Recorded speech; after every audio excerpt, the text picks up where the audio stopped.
안녕하세요 헤딩 여러분, 닥터혜자입니다. 진짜 오랜만에 동창회 가보면 학창시절 땐 다 비슷한 나이로 보였지만 이제는 사실 누구는 더 젊어 보이고 누구는 더 나이 들어 보이는 그런 차이들이 있잖아요. 노화의 정도에 따른 차이기도 한데요. 노화는 크게 내인성 노화랑 외인성 노화로 나눌 수가 있어요. 내인성 노화는 말 그대로 세포들이 나이가 드는 과정, 그러니까 피할 수 없는 과정이고요. 외인성 노화라고 하는 것도 이런 걸 가속시키는 외부적인 요인들에 의한 노화를 말하는데요. 대표적으로는 뭐 담배, 미세먼지, 불규칙한 생활습관, 스트레스, 그리고 오늘 말씀드릴 자외선이 있습니다.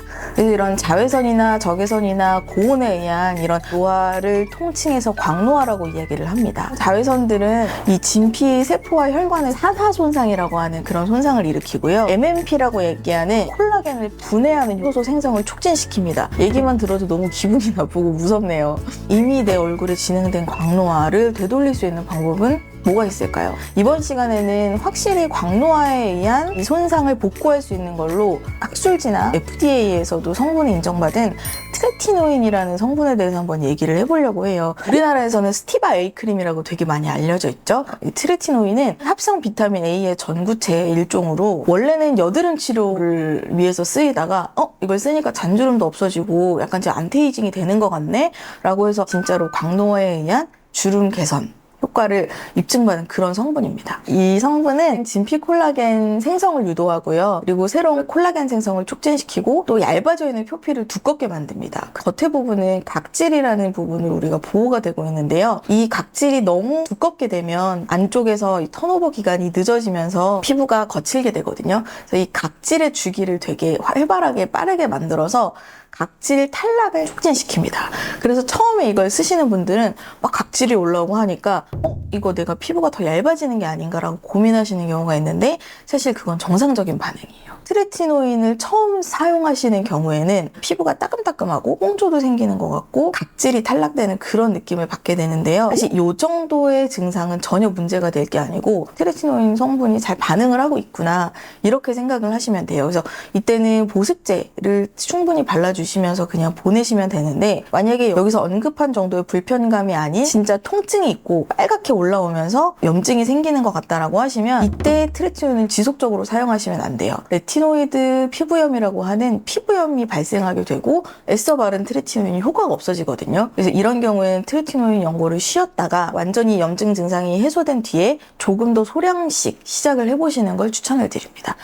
그래서 이 트레티노인 연고는 바르는 방법이 중요하긴 한데요. 첫 번째는 밤에 바를 것. 왜냐하면 이 트레티노인 성분 자체가 햇빛을 받으면 되게 불안정해져요. 그래서 효과가 떨어지는 게 있고 스티바이 같은 경우는 광과민성이 생겨서 그 부위가 색소 침착이 더 생길 수 있기 때문에 밤에 바르시는 게 좋고 특히 이걸 하시면서 레이저 시술 같은 거를 막 적극적으로 하시는 건 별로 추천드리지 않습니다. 그리고 두 번째는 얼굴 전체 기준으로 0.5g 정도를 바르신다고 생각하면 되는데요. 요 검지 마디를 중심으로 이렇게 얇게 짜서 한 마디 정도가 0.5g이에요. 그래서 이거 전체로 얼굴 전체를 그냥 바르신다고 생각하시면 되고 요 코 주변이랑 입 주변은 빨갛게 올라오거나 발진이 올라올 확률이 높기 때문에 피해서 발라주시는 게 좋아요. 세 번째는 보습제를 충분히 써주시는 건데요. 보통 이거 먼저 발라요? 보습제 먼저 발라요? 라고 많이 물어보시는데 일단 보습제를 먼저 바르시고 그 다음에 이 트레티노인 연고를 바르시는 게 좋고요. 그 외에 각질이 올라오거나 한다면 추후에 보습제를 덧발라주시는 게 훨씬 도움이 되고 기능성 화장품보다는